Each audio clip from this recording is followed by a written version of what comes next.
to read to you one of our favorites at home when my kids were littler. You might recognize the Minosaur. But if not, you will in just a moment, and you'll realize why this is such a good one.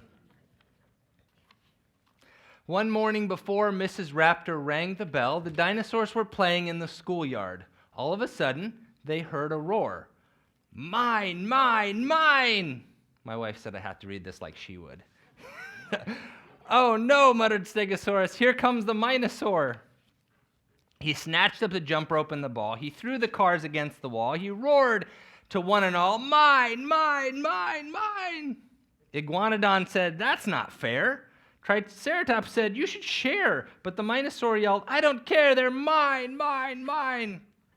Right then the bell rang. The Minosaur hugged the toys and sighed, all mine. You're late, Mrs. Raptor said when the Minosaur finally came to class. Now you'll have to paint your project during snack time. By the time the Minosaur finished, snack time was in full swing. The Minosaur rushed on ahead. He snatched the scones and strudel bread. He bit the butter tarts and said, they're mine, mine, mine. That's our food, yelled Apatosaur. No, it's not, cried Minosaur, and soon there was a tug of war as he wailed, mine! The rest of the class can go out for recess, Mrs. Raptor said. You will stay here until you clean up this mess. The Minosaur scowled and bit into a scone. At least the food's all mine, he grumbled, but the feast wasn't as much fun when it was made for one. At recess, the Minosaur saw the other dinos having fun building a tower. His arms were flailing all around. The tower crumbled to the ground. He grabbed a bunch of blocks and frowned. They're mine, mine, mine. How could you, yelled Iguanodon. It's wrecked now, said Pteranodon. The Minosaur said, oh, come on, these blocks are mine. The dinos rolled their eyes. Finally, Triceratops said, let's go, you guys. I don't need them anyway, said the Minosaur. I'll build a better tower by myself. Look at this, he shouted, the biggest tower ever, but there was no dino around to hear. At the other end of the yard, the rest of the dinos were laughing and playing. They didn't seem to miss the Minosaur at all. The Minosaur began to shake. There's nothing left for me to take. No toys at all, for goodness sakes. And they don't care. The Minosaur wanted to laugh and play too, so he gathered up all the stuff that was his and headed toward the dinos. The Minosaur asked, want some snacks? The other dinos turned their backs. I've brought the blocks for us to stack. Come on, let's share. The Minosaur tried saying, please, I've brought some toys, I'll give you these. The dinos stared down at their knees. They just didn't care. Okay then, said the Minosaur. He put all the stuff down. You guys should play. The dinos looked at each other. Isn't this your stuff? Said Stegosaurus. The Minosaur shook his head. I shouldn't have taken it. The Minosaur was still walking when he heard the dinos shout, wait! They said, we want to play with you, said Minosaur. You really do? The dinos nodded. Yes, it's true. If you'll share, it's fine. The Minosaur yelled, it's a deal. I have one thing I want, he squealed. You don't know how this makes me feel. My friends, you're mine. Mine. Mine. There tend to be two imbalances in the way we do relationships. Two types. One type, or one type of person, or one particular kind of imbalance is the person who overtakes. They take too much from the relationship. The Minosaur. In relationships, they are out for what they can get. They see people as opportunities for self-gain. This can happen in any kind of relationship for a Minosaur. The person who overtakes often doesn't know they're doing it. But in relationships, in family dynamics, at gatherings, in friendships, at work, at school, they take more than they give. And like the book warns us, the direction of that kind of being in relationship is going to end in loneliness, because eventually people will become wise to the fact that, man, whenever I'm around, I just take. I don't want to be around that person. Or at least I want to mitigate how much they can take from me in the dynamic of our relationship. Leads to loneliness. Know anybody like that? Here's the other almost mirror image of an imbalance in relationship, and it's not the person who overtakes. This is the person who overgives. This may sound like a good thing, but let me describe it for a minute. If we had another book, it would give us the same warning. The person who overgives goes into relationships so focused on meeting everyone's needs, not just meeting their needs, but pleasing them, constantly trying to gain approval or give and give and give to an extent that is not well for their own inner life or their well-being. And the overgiver, you would think, would end up having tons of flourishing relationships because everybody wants to be around a generative, generous, giving person, but it's actually not true. The overgiver is also headed toward the same destination of loneliness, just by a different route. The person who overgives may be loved and liked, but if that imbalance continues, if there's no boundary in the relationship, what will tend to happen? You've seen this play out as well as I have. People who are overtakers, they'll often connect with people who overgive, won't they? That's a great balance for both of them. They think, but it doesn't work. They'll realize after a while, the overgivers, man, people just want me for what I do for them. People seem to just take, and don't give. I seem to be the one who's doing all the work around here. I seem to be the one who's always bringing the food. I seem to be the one who's generating conversation. I seem to be the one who's caring and listening all the time. They never ask how I'm doing. I seem to be the one who's taking the initiative. And what happens over time, even if the overgiver has good motivations, if they are giving and giving to an imbalanced degree, at their own detriment, eventually resentment builds up. And that resentment will be corrosive in the relationship or damaging to their own health. Have you seen this play out? In a series where we're talking about loneliness, these are actually both routes to the same destination, when what God has designed us for is healthy reciprocity. That's what we want to have in a relationship. We want to have healthy reciprocity. And in order to do that, it's important that we remember, I have something to give in this relationship. I have something to give in relationship. Because here's the truth. There are a lot of times where people end up lonely, or they feel lonely because they just don't believe they have anything to contribute. Who am I to join that group? I'm not as good or skilled or experienced as everybody else. Or, man, that person is just so far ahead of me. I don't know if I could be a good friend to them or encourage them. Or, boy, I don't know if I could contribute anything here. They seem to have it all together. But the truth is, God has given us each something to share in relationship. You have something to give, and when we see that, when we believe that, if you are the person who is the overtaker, when we realize, man, I have something to give, that changes the dynamic of a relationship. But for those who are the overgivers, it's also a similar, now I'm not talking about eliminating agape love from the equation. There are places, times, and callings where the right thing to do is to sacrifice and give and give and give. But in a regular, progressive relationship of any kind, what God has actually designed is for healthy reciprocity. I'm going to show you a story in a minute that really illustrates this with Jesus himself. For the overtaker, sometimes the lesson is this: I actually have something to receive in relationship.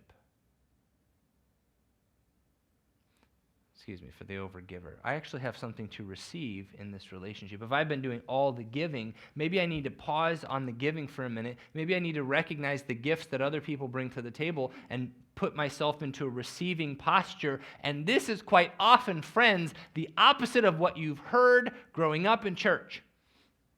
Because almost all the talk is about serving. And serving is the calling of Jesus. But let me just remind you of a small story that he used to illustrate this story. In John 13, Jesus washes his disciples what? Yeah, he served them in a powerful, memorable way. And then the lesson at the end was, now you should do this as well. You should wash one another's feet. But what happened when he got to Peter? Peter said, No, you can't serve me. I will not receive this act of love from you. Was Jesus proud of him? Like, man, Peter, you finally got it. You're just all about serving. You're not willing to receive anything. That's what I want out of you. No, Peter, you have something to receive here. You need to let me humble myself, and you need to humble yourself so that you can actually receive the love that I'm giving you. In fact, if you don't receive this, you won't have anything to give.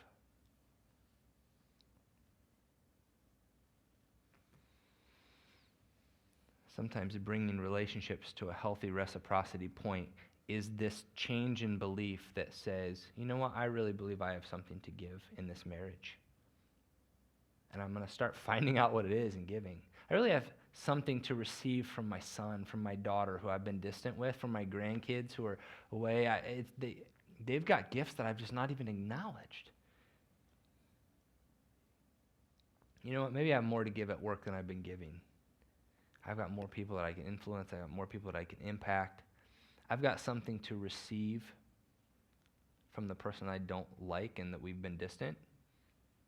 Maybe there's a gift that God has embedded into their life that he wants to give to me, and I need to humble myself and receive it. Maybe I've got something to give at church. Maybe there's people who actually, believe it or not, I could be the part of the answer to their prayer. They could be praying to God for this, and I might have that, or this wisdom, or this knowledge, or this guidance, or this word, or encouragement, or prayer, or whatever.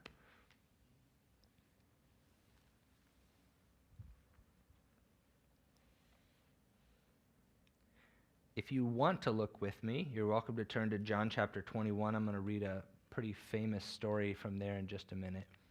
Not all relationships are equal. Don't get me wrong. Healthy reciprocity doesn't mean everything is equal. It doesn't mean you give 50% and I give 50% and everything's equal, because that's just not reality. When we go into a relationship, our orientation is usually to give and to serve.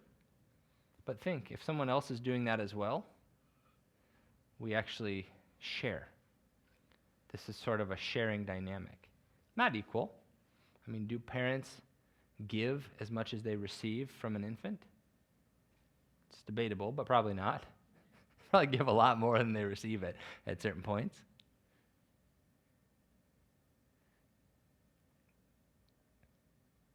But the idea of sharing is actually how God designed the world to flow and function. And it's another word for love. Sharing what we have with one another. Freely, gladly, not out of compulsion. That's actually another word for love. Here's John 21. If you are very familiar or have grown up in church, this may be a familiar story to you, but I want to look at a few key details with it. I'm going to read 21, 3 through 15. Simon Peter said, I'm going fishing. Is this before or after Jesus was crucified? Yeah, this is after. Is this before or after Jesus rose from the dead? After. Okay, good. So we're in the same place here. Simon Peter said, I'm going fishing. We'll come too, they all said. So they went out into the boat, but they caught nothing all night. At dawn, Jesus was standing on the beach, but the disciples couldn't see who he was. He called out, Fellows, have you caught any fish? No. Throw out your net on the right side of the boat and you'll get some. So they did. And they couldn't haul in the net because there were so many fish in it. Then the disciple Jesus loved said to Peter, "It's the Lord." When Simon Peter heard that it was the Lord, he put on his tunic, jumped into the water, and headed to the shore. The others stayed with the boat and pulled the loaded nets to the shore, for they were only 100 yards from the shore. When they got there, they found breakfast waiting for them, fish cooking over a charcoal fire and some bread. "Bring some of the fish you've just caught," Jesus said. So Simon Peter went aboard and dragged the net to the shore. There were 153 large fish, and the net hadn't torn. "Now, come and have some breakfast," Jesus said. None of the disciples dared to ask him, "Who are you?" They knew it was the Lord. Then Jesus served them the bread and the fish. This was the third time Jesus had appeared to his disciples since he had been raised from the dead. How many times? 3. After breakfast, Jesus asked Simon Peter, "Simon, son of John, do you love me more than these?" "Yes, Lord," Peter replied. "You know I love you." "Then feed my lambs," Jesus told him. There are lots of lessons that we could draw from this story. It is a very, very powerful moment of realization for Peter. But one of the things that strikes me is this story is in the context of what's likely a pretty strained relationship between Jesus and Peter, at least on Peter's end. Not on Jesus' end, but this is the third time that he's appeared to the disciples. We don't have an indication that Jesus has really had a heart-to-heart with Peter since his betrayal. If you rewind the clock, you remember Peter was the one just a little while ago who was going, "Lord, I will die for you. I will fight for you. Nothing will stop me from being at your side." He's arrested. "Nope, I don't know that guy. Never seen him before in my life." "Oh, he's risen from the dead. I'm an idiot. I just did exactly what he said I would do. I stuck my foot in my mouth. I betrayed him. I denied even knowing him. I tried to save my own skin. I let my confusion and faithlessness derail my whole faith trajectory in following him. And now what does he do? He does the thing that we see him doing at the beginning of the call. In Matthew's version of the call, Jesus finds Peter fishing. He says, "Hey, follow me. I'll teach you how to fish for people." And here he is at the end of the story, at the launch point, and he's still fishing for fish. Like, this wasn't the call, Peter. This is the last time, by the way, that we see Peter fishing for fish in the Bible. There's a tense, likely high degree of embarrassment, shame, and strain between Jesus and Peter. And watch the sharing that happens. Who shares first? It's actually Jesus. What does he share? A huge financial blessing to Peter. You might say, no, he gave him fish. Well, that was his job, and that was his income, and that wasn't breakfast. That was like lots of successful day at work. That was a huge commission day for Peter. God blessed him. Jesus blessed him financially big time. And when Peter saw this, boy, that triggered a memory, didn't it? And he comes running. But then what happens? Jesus actually lets Peter share with him. Hey, bring some of those fish that you caught, and let's have breakfast. I want you to contribute here. And then Jesus gives this interesting exchange of words where he says, Peter, do you love me? You know I love you, Lord. So what do I want you to do? I want you to share with other people. I want you to feed not just me with this fish. I want you to feed all the people that I care about. I want you to go make a difference in the world and share the gospel and feed people's spiritual lives. What I called you to do at the beginning, fish for people, I still want you to do that. There is this share. Even with, this is the amazing point for me, Jesus himself was willing to not only give, but he was willing to receive. he asked Peter to do something for him. He gave Peter something valuable to share with the world. Peter had something to receive. Yes, Peter had something to give.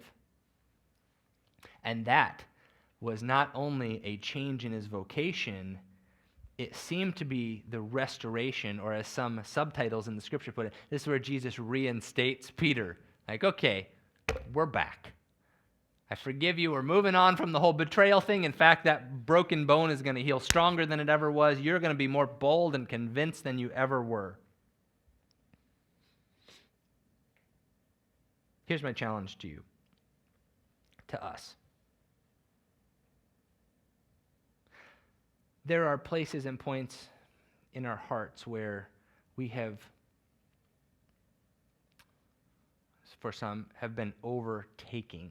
We've just been in it for ourselves. And maybe it's not everywhere. Maybe in a lot of places we're very giving people, but there's this other relationships where we're really selfish and self-oriented. If that's the case, I just want to invite you to the freedom of being more sharing, healthy reciprocity, and just ask a simple question if you need to.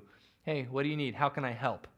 There are other places where you might need to recognize, I think I've been giving in an unhealthy way. I have not been receiving. I have not lived a balanced life. I have not allowed other people to contribute in my life, whether it's personally, whether it's materially, whether it's information or just sharing my personal life. It's not been balanced, not been healthy. It can't keep going because it's going to lead to what he said, that bitterness and burnout of the relationship. Let's stop that before it happens. If you need to do a little course correction, this is a great time to do it. I'd invite you to do it today. If there has been a point where someone in your life that you've shared your life with has taken advantage of that, the likelihood that you'll want to get back up and try again is low. But we're going to. Picture Peter. And I failed about as bad as you could fail. And here Jesus is, picking me back up and putting me back in the mission and trusting me with something very important. Here's a really simple little model that I am going to save until next week. I want to save this till next week because I don't actually want to cut into the gym time that we have today. I debated, I'll share it next week. I don't want to do it today. The time together is more important. As we go today, I want to invite you, as we're doing this whole month of January, to really the richness of the end of the service, which is being together. We have round tables in the gym. If you haven't been here for the last couple weeks, we have round tables in the gym. I'd invite you to head over there as soon as we send and close. There is some soup prepared this morning. Student ministry is preparing soup. Spaghetti today. Spaghetti. Student ministry is preparing spaghetti. So you're welcome to go over and receive and enjoy some of that and thank the cooks and just enjoy each other. There's also a great list. Esther's put together some great discussion and connection questions throughout this series to just help break through a little bit of that getting to know each other. I would encourage you today to take another step you maybe haven't taken yet. If you've done this before, you've probably tended to gravitate toward people you know at the table. If you've done that, today I would encourage you to at least sit with some people you don't know well and get to know them. That'll be a great way to connect. May the love of God, the peace of Jesus Christ, and the fellowship of the Spirit be with you as you go. Hope to see you next week. We'll wrap up the series. Hope you can bring a friend, and you are sent to the gym.